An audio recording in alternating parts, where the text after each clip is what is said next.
আসসালামু আলাইকুম রহমতুল্লাহি বারাকাতু।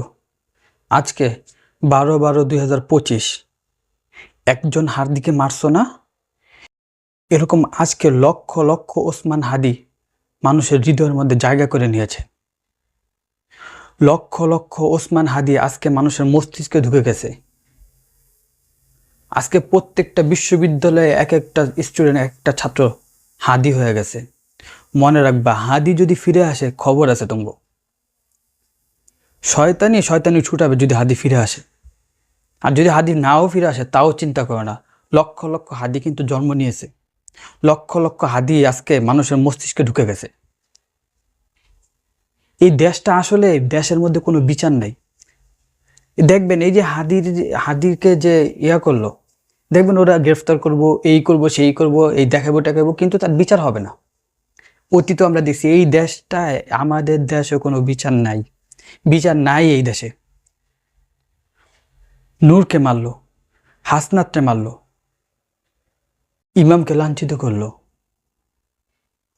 এরকম যারা আমাদের তরুণ প্রজন্মের যারা আছে সবার উপরে আক্রমণ করে, আরো আক্রমণ হবে। কিন্তু দেখেন যারা দোষী এদেরকে কি করা হয়, ওই টিভিতে নাটক দেখায়, এই করে সেই করে, তাদেরকে গ্রেফতার করে, এই সেই করে, বিচার কিন্তু আর করে না। দুর্ভাগা জাতি আমরা, লাঞ্ছিত জাতি, এমন দেশে বসবাস করি। এটা এমন একটা দেশ, ছি, এই দেশে কোনো বিচার নেই, এই দেশটার মধ্যে কোনো বিচার নেই।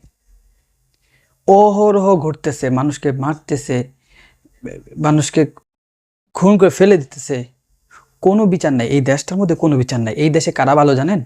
এই দেশে ভালো হইল বাটপার, সিটার, দুর্নীতিবাজ, সন্ত্রাসী, চাঁদাখোর, বাটপার যারা আছে, যারা লক্ষ লক্ষ টাকা দুর্নীতি করে নিতে পারে, নিয়ে নিয়ে এই অট্টালিকা বানায়, এই বানায়, সেই বানায়, ওরা হলো এই দেশের ভালো মানুষ। ওদের কোনো কিছু নেই, ওরা হলো এই দেশের ভালো মানুষ। আর যারা ভালো, এদের কোনো দাম নেই। এই দেশটা এরকম দেশ, এটা মুসলমানদের দেশ, বলতেও লজ্জা লাগে। কোনো বিচার হয় না, কোনো বিচার হয় না, কোনো বিচারই নেই এই দেশটার মধ্যে, কোনো বিচার নেই। খালি গ্রেফতার করে, এই করে, সেই করে, দেখায় আমাদেরকে যে এই গ্রেফতার করছি, এই করছি, সেই করছি। বিচার আর আমাদের সামনে করে না যে এই তুই ওরে মারছস না, দেখ সবার সামনে তোরে মারবো। একটারে মারেন, দেখবেন একটারে সবার সামনে, এই এলাকার মানুষের সামনে, জাতির সামনে এনে ওরে মারেন, দেখবেন পুরো বাংলাদেশ সোজা হয়ে যাব। কেউ আর সেই সাহস দেখাইব না।